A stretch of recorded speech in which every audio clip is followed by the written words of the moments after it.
I am Jay. Welcome back to the weekly show, episode 8. So, after a brief break, the weekly show is back, and this week will just be a abbreviated episode. So let's dive right into the movie news, and there's been a lot of interesting news going on in the world of Hollywood. So we're going to dive right into it. First, obviously, the Oscar results.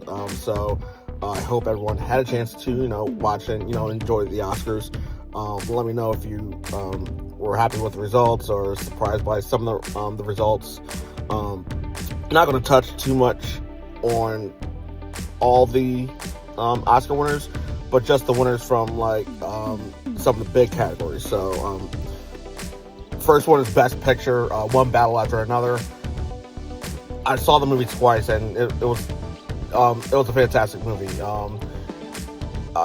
Watched it the first time, I liked it. I don't know. I felt as though I needed to watch it again to really, comprehend what was going on. So I ended up watching it a second time, and that's when I really grasped what was happening, and I thought it was brilliant. Leonardo DiCaprio, as always, did an amazing job. And Sean Penn, gotta give it up for Sean Penn with that role, playing, that the Colonel, the guy that you just love to hate. So, Sean Penn was fantastic in that movie. So, Best Director, Paul Thomas Anderson. Again, for One Battle After Another. If you have not seen this movie, I definitely highly recommend it. It is a little bit long, but it is definitely worth it. It's worth a watch. It's worth a watch or two, I would say. So, Best Actor, it went to Michael B. Jordan for his role in the movie Sinners. Michael B. Jordan, he plays twin brothers, Elijah Smoke and Elias Stack. And the movie Sinners, I've watched it, I want to say about 3, maybe 4 times, and it was so good. Definitely your unique twist when it comes to that particular genre. I'm not going to dive too much into it. I'm not going to give too many spoilers for those that haven't seen it and still want to watch it, which, by the way, definitely watch it if you have not seen it.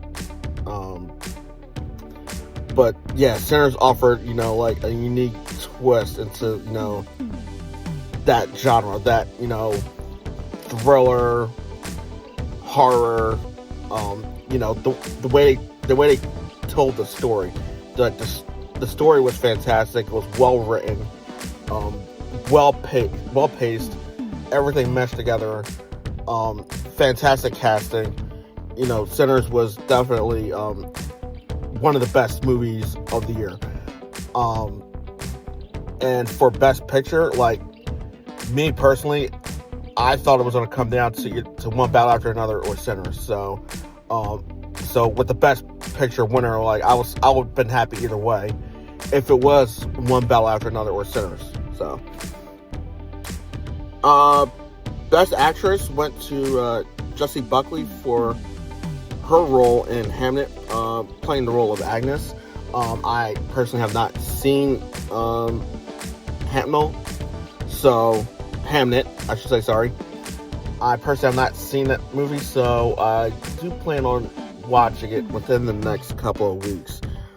So if I do get around to watching it, then at some point I will, give my take on it. So, Best Supporting Actor, that went to Sean Penn for his role in One Battle After Another. He played Colonel Lockjaw. You heard me raving about his performance just a few moments ago while discussing, the Best Picture win for One Battle After Another. This was a fantastic casting choice. I feel like he definitely like lifted the movie like even more. Like with his role, like he had that persona that, you know, this was a person that you like just wanted to like hate and see him get his at the end.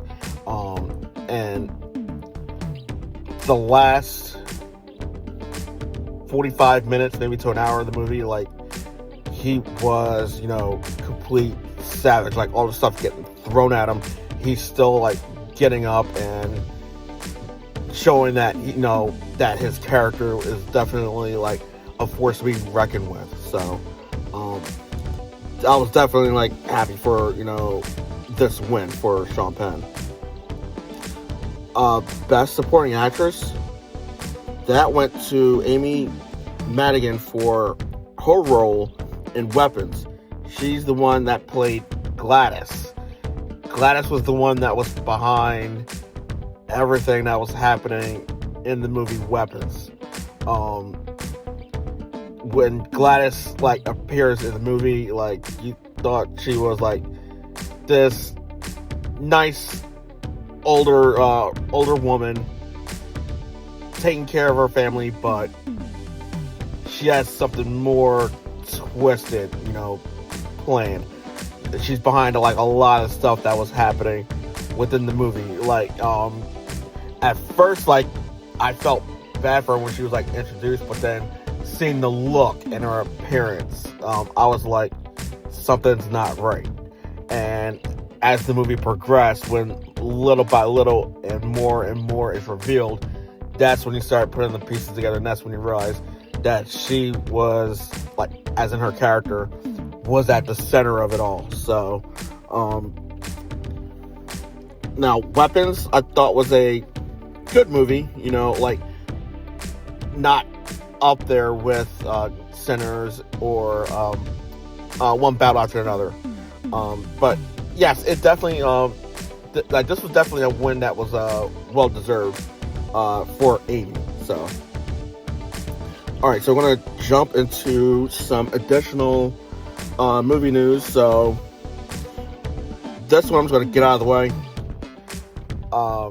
The trailer for Dune 3 dropped. And, you know, fantastic trailer. Not hating against it or anything like that. Just the head scratcher is the thing that was confirmed, which was at the end of the trailer. And they revealed the release date. December 18th, 2026. For those that are keeping score at home, that's the same release date as Avengers Doomsday. So it sounds like Warner Brothers is making their intentions known. They're not moving off of that release date. And folks have already nicknamed that weekend Dunesday. Kind of a match between Dune and Avengers Doomsday. I'm guessing Warner Brothers still riding high off of what happened about 3 years ago with the Barbenheimer opening weekend, when both movies, Barbie from Warner Brothers and Oppenheimer from Universal, they released on the same weekend. Now, I thought Barbie wasn't going to do well until about a week or two before its opening weekend, and the projections came out that they were estimating around 120, 140 million. That's when I thought, okay, this movie's probably going to do something, and it did. It impressed a lot of people, it impressed a lot of critics, and obviously it took number one that weekend. So Warner Bros. Could be thinking the same thing. They think they could very well, you know, outgross Avengers Doomsday. My personal opinion, they're not. I mean, Disney has like a lot of weight behind it. And, you know, the Avengers brand has a lot of weight behind it. There's a lot of comic book fans, a lot of MCU fans that are now counting down to, you know, opening weekend for Avengers Doomsday. So this one's going to be very interesting. Now, from my understanding, allegedly, one of the reasons why Warner Brothers is not moving off of this release date is they want most, if not all, the IMAX screens for those first couple of weeks. Now, obviously, IMAX is a premium large format, so it costs more than a standard ticket to go watch a movie in IMAX. So, by taking away most, if not all, the IMAX screens from Disney, that could impact its projected total box office amount that week. So that's allegedly one of the reasons that I heard about why Warner Brothers wants to stay put on the December 18th release date. Will it have like a major impact? I mean, not really. So if Warner Brothers does get most or all of the IMAX screens, then the other premium large format screens will most likely go to Avengers Doomsday. Your other premium large formats include like AMC Prime, Dolby Cinema, Cinemark XD, Regal RPX, so on and so forth. So I mean, it won't be too much of an impact if Disney isn't able to secure some IMAX screens. So, and it goes to show that, with these premium large formats, you can't play anything in there. Certain movies will be played in those movies. It has to be formatted and so on and so forth. So, me personally, I wish they would have moved Dune up 2 weeks to December 4th. There is a movie that opens that weekend. I forget the name of it. I have to check the release calendar. But it's a movie that Dune 3 would have easily competed against. They could have had all the IMAX screens. They could have had all the premium large format screens as well.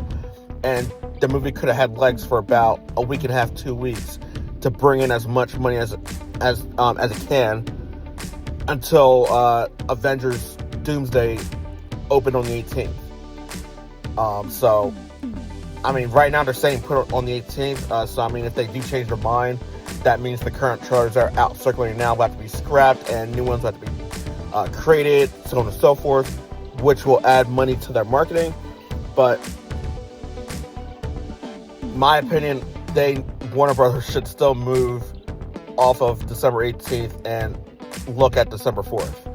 I think that's their best bet right now. So, moving on. So, we're going to take a look at Disney. Speaking of Disney, they have a new CEO who officially has taken the reins. Bob Iger has officially passed on the torch to Josh D'Amaro. Josh D'Amaro is the former head or president of the Disney Parks division. So once again, they are dipping into the Disney Parks division and hoping things are better the second time around. Because obviously, Bob Chapek, he headed up the Disney Parks division, and Bob Iger selected him to be the successor, and we all know what happened during the short-lived Chapek era of Disney. So they're hoping for better things to come under Josh D'Amaro. So we will wait and see what happens there. Finally, actually, second to last bit of news. Spider-Man Brand New Day, the trailer is obviously out. Fantastic trailer. It's increasing, my excitement level, my anticipation. And right now the trailer has crossed 1 billion views, which is definitely mind-blowing. So finally we get a little taste as to what has happened from the fallout of the events of what happened in the previous Spider-Man movie, where in order to fix everything, they had to cast a spell to make everyone forget who Spider-Man and Peter Parker are, that they're not the same person. Make them forget that they're the same person. So it's definitely going to have an impact on Peter. We were able to see a little taste of that, so I'm looking forward to a version 2 of the trailer, if they're going to drop a version 2. And then, of course, looking forward to when the actual movie hits theaters. So, and then finally, last little bit of news is that Jumanji 3, they were looking at a December 18th release date. I'm glad they backed out of that idea, because that would have been a complete and, total mess. Instead, they are eyeballing a Christmas opening for Jumanji 3. So that should definitely be interesting. I mean, you'll still have Avengers Doomsday still doing something in the theaters. Dune 3 will still be doing something as well. So, those last 2 to 3 weeks of the calendar year will definitely be interesting. So, I mean, as of right now, there's no synopsis for Jumanji 3, so we'll have to wait and see once production wraps, and then the first pieces of marketing and trailers begin to drop. All right, so interesting week coming up at the theaters. We have one movie opening this weekend, and then another movie opening smack in the middle of the week. So opening this weekend is They Will Kill You, which is a new movie from Zazie Beetz. This is a movie that I mentioned on one of my previous videos about. It's the one where I did where I predicted the top 10 highest grossing movies of 2026, and then before I did the countdown, I gave some thoughts onto some movies that I was looking forward to. This is one of them. They Will Kill You. My anticipation level for this movie dropped a little bit, after seeing the preview.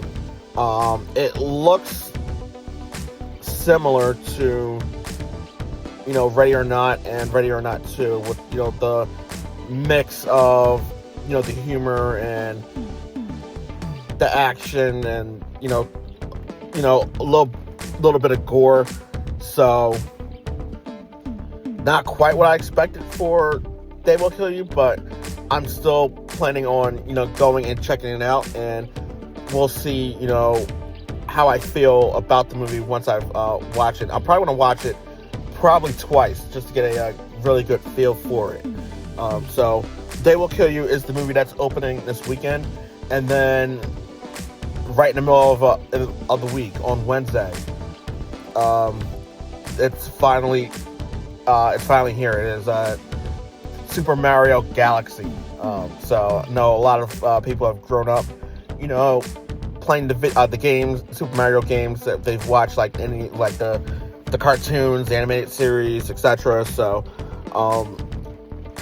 looking at the projections, this movie is projected to bring in about $150 million. So, there's a chance it might surpass that, because it's a Wednesday opening, and then I know there are a number of schools, specifically in my area, that are going to be on spring break. So, they're definitely going to look to capitalize on that as well. So, we will wait and see. So, my predictions for what the box office could look like. This is my opinion on what the top 5 could look like. This will not include Super Mario, since that will be a Wednesday release. This is how I think the top 5 will shake out after this weekend. I think Project Hail Mary will hold on to the number 1 spot. Number 2, I'm going to go with Hoppers. Usually, like most Disney animated movies, they carry themselves for quite a while. I mean, look what Zootopia did. Zootopia opened in November, and it just left theaters like a few weeks ago, maybe about a month ago or so. I think Hoppers will be number 2 after this weekend. Number 3, I'm going to go with They Will Kill You. I think They Will Kill You will be number 3. And number 4, I'm going to go with Ready or Not 2.